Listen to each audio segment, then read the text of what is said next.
Welcome to Good Life Educare. आज है 25 जुलाई 2023 और 25 जुलाई 2023 से करंट अफेयर्स के जितने भी इंपॉर्टेंट क्वेश्चन बन सकते हैं सारे हम इस वीडियो में डिस्कस करेंगे और हर क्वेश्चन से रिलेटेड इंपॉर्टेंट फैक्ट भी मैं आपको बताऊंगा। तो आप पूरा वीडियो बहुत ध्यान से देखिए। लास्ट में मैं आपसे क्वेश्चन भी पूछूंगा, उसका आंसर आपको कमेंट बॉक्स में बताना है। आप इस वीडियो का PDF फाइल आप इस वीडियो के डिस्क्रिप्शन बॉक्स में दिए गए टेलीग्राम चैनल पर जाकर डाउनलोड कर सकते हैं। तो चलिए आज के करंट अफेयर्स के जितने भी इंपॉर्टेंट क्वेश्चन बन सकते हैं एग्जाम पॉइंट ऑफ व्यू से वो सारे हम डिस्कस करेंगे और सारे क्वेश्चन के बारे में बात करेंगे। तो पहला क्वेश्चन है आज के करंट अफेयर्स की, हाल ही में आयकर दिवस कब मनाया गया है? तो हाल ही में आयकर दिवस कब मनाया गया है? तो 24 जुलाई को अभी हाल ही में आयकर दिवस मनाया गया है। तो चलिए देख लेते हैं कि जुलाई महीने से कौन कौन से इंपॉर्टेंट दिवस मनाया जो एग्जाम पॉइंट से बहुत ही इंपॉर्टेंट है। तो 1 जुलाई को राष्ट्रीय चिकित्सा दिवस मनाया गया और राष्ट्रीय कर्मचारी दिवस मनाया गया है। क्या कौन सा कर्मचारी? तो डाक कर्मचारी दिवस मनाया गया है 1 जुलाई को। 2 जुलाई को विश्व खेल पत्रकार दिवस मनाया गया है। 3 जुलाई को अंतर्राष्ट्रीय प्लास्टिक बैग मुक्त दिवस मनाया गया है। 6 जुलाई को विश्व जुनूनी दिवस मनाया गया है। 7 जुलाई को विश्व किस्वाहिली भाषा दिवस मनाया गया है। 10 जुलाई को राष्ट्रीय मत्स्य किसान दिवस मनाया गया है। 11 जुलाई को विश्व जनसंख्या दिवस मनाया गया है। 12 जुलाई को विश्व पेपर बैग दिवस मनाया गया है। 15 जुलाई को विश्व युवा कौशल दिवस मनाया गया है। 16 जुलाई को विश्व सर्प दिवस एवं भारतीय कृषि अनुसंधान परिषद स्थापना दिवस मनाया गया है, यानी कि ICAR की स्थापना जिस दिन हुई थी वो दिवस मनाया गया है 16 जुलाई को। 17 जुलाई को विश्व अंतर्राष्ट्रीय न्याय दिवस। 18 जुलाई को अंतर्राष्ट्रीय नेल्सन मंडेला दिवस। 20 जुलाई को विश्व शतरंज दिवस, अंतर्राष्ट्रीय चंद्रमा दिवस। 22 जुलाई को राष्ट्रीय आम दिवस एंड 23 जुलाई को राष्ट्रीय प्रसारण दिवस मनाया गया है। तो इतने सारे जुलाई महीने से इंपॉर्टेंट डेट्स हैं जिसको आपको याद रखना है। अच्छा, 24 जुलाई को आयकर दिवस मनाया गया है। तो इससे आपको याद रखना है कि आयकर विभाग देश में आयकर के प्रावधान की शुरुआत के उपलक्ष्य में हर साल 24 जुलाई को ये आयकर दिवस मनाता है। तो आयकर दिवस की स्थापना कब हुई थी? तो 1860 में हुई थी। किसके द्वारा? तो सर जेम्स विल्सन के द्वारा इसकी स्थापना हुई थी। तो इसको आपको याद रखना है। चलिए नेक्स्ट क्वेश्चन की बात करें तो नेक्स्ट क्वेश्चन है, हाल ही में किसने 8वें और 9वें सामुदायिक रेडियो पुरस्कार प्रदान किए हैं? तो अभी सूचना एवं प्रसारण मंत्री कौन है? तो अनुराग ठाकुर है। इन्हीं के द्वारा अभी 23 जुलाई को ये 8वें और 9वें सामुदायिक रेडियो पुरस्कार प्रदान किए गए। तो इनको आपको याद रखना है कि इसका आंसर C है, अनुराग ठाकुर। नेक्स्ट क्वेश्चन की बात करें तो नेक्स्ट क्वेश्चन है, हाल ही में किस राज्य की कैबिनेट ने मिशन शक्ति स्कूटर योजना की मंजूरी दी है? तो किस राज्य कैबिनेट ने मिशन शक्ति स्कूटर योजना की मंजूरी दी है? तो उड़ीसा सरकार ने दी है। तो उड़ीसा सरकार ने कैबिनेट ने मिशन शक्ति स्कूटर योजना की मंजूरी दी है। तो इसको आपको याद रखना है कि उड़ीसा सरकार, तो उड़ीसा का कैपिटल कहाँ है? भुवनेश्वर एंड वहाँ के प्रेजेंट टाइम के मुख्यमंत्री कौन है? नवीन पटनायक है। एंड वहाँ के प्रेजेंट टाइम के गवर्नर कौन है? तो गणेशी लाल है। अच्छा, उत्कल दिवस कब मनाया जाता है? तो उत्कल दिवस 1 अप्रैल को मनाया जाता है। उड़ीसा स्थापना दिवस भी 1 अप्रैल को ही मनाया जाता है। अच्छा, उड़ीसा में है वेलर द्वीप और वेलर द्वीप का नाम बदल करके अभी हाल ही में APJ अब्दुल कलाम द्वीप रखा गया है। अच्छा, उड़ीसा सरकार ने कुई भाषा को 8वीं अनुसूची में शामिल करने की प्रस्तावना को मंजूरी दी है। भारत की पहली AI एंकर लीसा का अनावरण उड़ीसा में किया गया है। उड़ीसा सरकार जल्द ही मो जंगल जामी योजना शुरू करेगी। उड़ीसा के मुख्यमंत्री ने अमाक पोखरी परियोजना का शुभारंभ किया है। तो इतने सारे तथ्य आपको उड़ीसा से याद रखने हैं। चलिए नेक्स्ट क्वेश्चन की बात करें तो नेक्स्ट क्वेश्चन है, हाल ही में किसने ब्रिक्स समूह में शामिल होने के लिए आवेदन दिया है? तो ब्रिक्स एक समूह है देशों का, उसमें शामिल होने के लिए अभी अल्जीरिया ने आवेदन किया है। तो ब्रिक्स से देख लेते हैं कि कौन कौन सा है। तो ब्राज़ील है, रसिया है, इंडिया है, चाइना है एंड साउथ अफ्रीका है। तो ब्रिक्स की स्थापना कब हुई थी? तो ब्रिक्स की स्थापना 2006 में हुई थी। लेकिन उस समय सबसे पहले क्या नाम था? तो ब्रिक्स था, यानी कि BRIC ब्रिक था। और एस साउथ अफ्रीका ये बाद में 2010 में इसमें शामिल हुआ था। और अब अभी नया अल्जीरिया शामिल होने के लिए आवेदन दिया है। तो इसको आपको याद रखना है कि अभी अल्जीरिया अभी आवेदन दिया है इसमें शामिल। तो अल्जीरिया से देख लेते हैं कि अल्जाइरस यहाँ का कैपिटल है एंड अल्जीरियाई दिनार यहाँ पर करेंसी चलता है। एंड प्रेसिडेंट अभी कौन है? तो टेब्यून अभी प्रेजेंट टाइम के प्रेसिडेंट है। तो इतने सारे तथ्य आपको अल्जीरिया से याद रखने हैं। चलिए नेक्स्ट क्वेश्चन की बात करें तो नेक्स्ट क्वेश्चन है, हाल ही में भारत में युद्धपोत INS कृपाण किस देश को सौंपा है?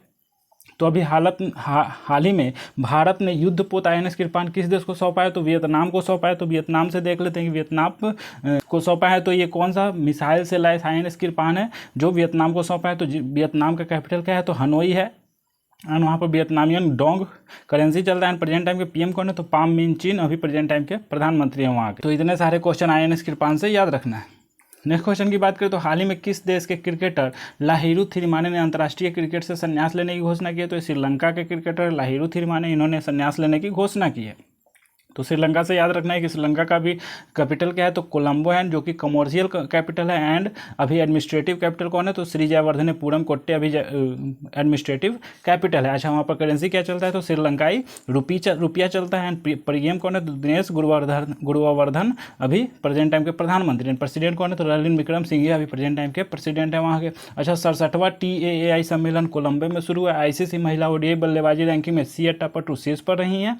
एंड श्रीलंका की संसद में ऋण पुनर्गठन कार्यक्रम खुली बहस हुई है। श्रीलंका में राष्ट्रीय पोषण सप्ताह शुरू हो रहा है। भारत में श्रीलंका को $0.1 बिलियन की क्रेडिट लाइन प्रदान की है। श्रीलंका के सुप्रीम कोर्ट ने समलैंगिकता को अपराध की श्रेणी से मुक्त किया है।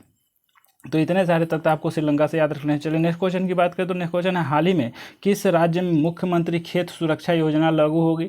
तो मुख्यमंत्री खेत सुरक्षा योजना उत्तर प्रदेश में लागू हुई। तो ये क्या है, तो मुख्यमंत्री खेत सुरक्षा योजना अपने बहुत सारी खबरें पढ़ी होगी इसके रिलेटेड। तो इसको आपको याद रखना है कि ये आवारा पशु जो फसलों को नष्ट कर देते थे, जैसे नीलगाय हो गया, सांड हो गया, जंगली सुअर हो गया, तो ये फसलों में घुस जाते थे और इसको नष्ट कर देते थे। तो ये आवारा पशुओं किसानों के फसल को नष्ट बहुत तरह कर, तो इसके लिए ये योजना उत्तर प्रदेश में शुरू किया जा रहा है। तो इसमें क्या होगा, तो खेत के चारों ओर सौर बार लगाने के लिए वित्तीय मदद मिलेगी इसमें, जो कि 12 वोल्ट का हल्का करंट चारों तरफ खेतों के चारों ओर जो बार मिलेगा उसमें तरफ खेत के चारों ओर तरफ बाद में दौड़ाया जाएगा, जिससे जंगली जानवर खेत में घुसने की कोशिश करेंगे तो उनको झटका लगेगा थोड़ा सा और वो भाग जाएंगे और सायरन भी बच जाएगा, जिससे किसान जागरूक हो जाएंगे। तो इसमें वित्तीय सहायता मिलेगा उत्तर प्रदेश की सरकार से। तो उत्तर प्रदेश का है, तो उत्तर प्रदेश का भी प्रेजेंट टाइम का कैपिटल क्या है, तो लखनऊ है। और लखनऊ किस नदी के किनारे स्थित है, गोमती नदी के किनारे स्थित है। प्रेजेंट टाइम के मुख्यमंत्री कौन है उत्तर प्रदेश को, तो योगी आदित्यनाथ प्रेजेंट टाइम के मुख्यमंत्री हैं। गवर्नर कौन है, तो आनंदीबेन पटेल अभी प्रेजेंट टाइम के गवर्नर है। अच्छा, उत्तर प्रदेश से ये भी याद रखना है कि उत्तर प्रदेश का राजकीय पक्षी क्या है, तो राजकीय पक्षी सारस है। राजकीय पुष्प क्या है, तो पलाश का पुष्प राजकीय पुष्प है। राजकीय पक्षी राजकीय वृक्ष क्या है, तो अशोक का वृक्ष राजकीय वृक्ष है। राजकीय पशु क्या है, तो बारहसिंगा राजकीय पशु है। राजकीय मछली क्या है, तो मोए का मछली उत्तर प्रदेश का राष्ट्रीय मछली है। अच्छा, विश्व का सबसे बड़ा अंतर्राष्ट्रीय मंदिर सम्मेलन और एक्सपो वाराणसी में आयोजित किया जाएगा।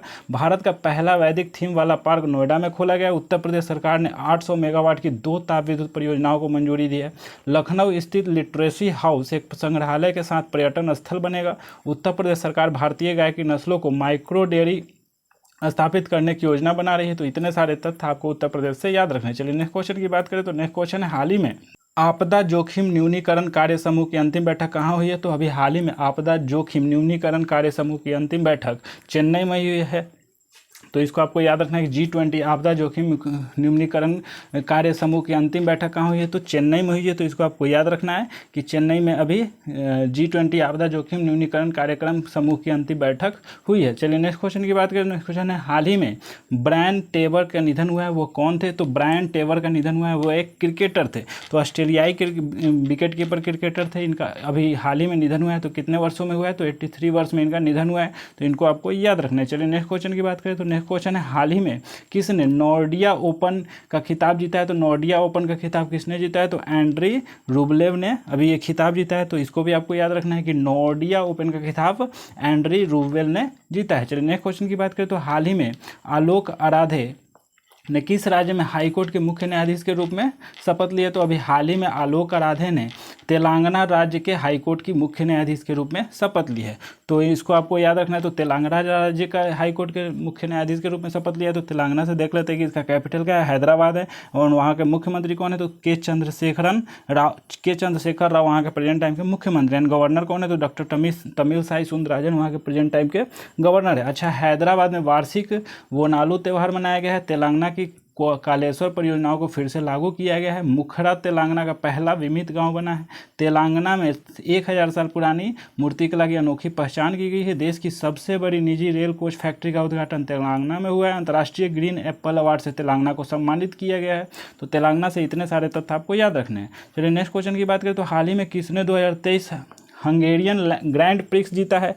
तो किसने 2023 हंगेरियन ग्रैंड प्रिक्स जीता है, तो ये मैक्स वर्स्टैपेन है, इन्हीं ने जीता है। तो लगभग इन्होंने 2023 के सारे ग्रैंड प्रिक्स को इन्होंने ही जीता है। ब्रिटिश ग्रैंड प्रिक्स 2023 में मैक्स वर्स्टैपेन ने जीता है। मैक्स वर्स्टैपेन ने कैनेडियन ग्रैंड प्रिक्स भी जीता है। मैक्स वर्स्टैपेन ने 2023 मोनाको ग्रैंड प्रिक्स भी जीता है एंड मैक्स वर्स्टेपन ने मियामी F1 ग्रैंड प्रिक्स भी जीता है। तो लगभग 2023 के सारे ग्रैंड प्रिक्स किसने जीता है, तो मैक्स वर्स्टेपन जीता है। तो इनका नाम आपको याद रखना है। चलिए नेक्स्ट क्वेश्चन की बात करें तो नेक्स्ट क्वेश्चन है, हाल ही में किस राज्य सरकार ने सेमीकंडक्टर नीति का अनावरण किया है। तो अभी गुजरात राज्य सरकार ने सेमीकंडक्टर नीति का अनावरण किया है। तो गुजरात सरकार ने किया था। गुजरात से देख लेते हैं गुजरात का कैपिटल क्या है, तो गांधीनगर है ना। अभी प्रेजेंट टाइम के CM कौन है, तो भूपेंद्र भाई पटेल वहाँ के चीफ मिनिस्टर। अभी प्रेजेंट टाइम के गवर्नर कौन है, तो आचार्य देवव्रत अभी प्रेजेंट टाइम के गवर्नर है। अच्छा, G20 वित्त और सेंट्रल बैंक प्रतिनिधियों की बैठक गांधीनगर में हुई है। बैंक ऑफ इंडिया के गिफ्ट सिटी में IFSC बैंक यूनिट का उद्घाटन किया है। तीसरी व्यापार और निवेश कार्य समूह की बैठक केवड़िया में हुई है। अंत्योदय श्रमिक सुरक्षा योजना का पायलट प्रोजेक्ट गुजरात में लॉन्च हुआ है। गुजरात सरकार ने प्रधानमंत्री जन आरोग्य योजना के तहत बीमा की राशि दोगुनी कर दी है। तो ये सारे तथ्य आपको याद रखने हैं गुजरात से। चलिए नेक्स्ट क्वेश्चन की बात करें तो हाल ही में किसने नोएडा के CEO के रूप में कार्यभार संभाला है। तो नोएडा के CEO के रूप में लोकेश एम ने कार्यभार संभाला है। तो इसको आपको याद रखना है। तो चलिए यूपी विद्युत नियामक आयोग का अध्यक्ष अरविंद कुमार को नियुक्त किया गया है। चंद्रयान 3 के मिशन के डायरेक्टर कौन है, तो P वीर मुथुवेल अभी प्रेजेंट टाइम के चंद्रयान 3 के मिशन के डायरेक्टर हैं। ITC लिमिटेड ने चेयरमैन और प्रबंधन निदेशक संजीव पुरी को नियुक्त किया है। माइक्रोसॉफ्ट इंडिया के प्रबंधन निदेशक इरीना घोष बनी है।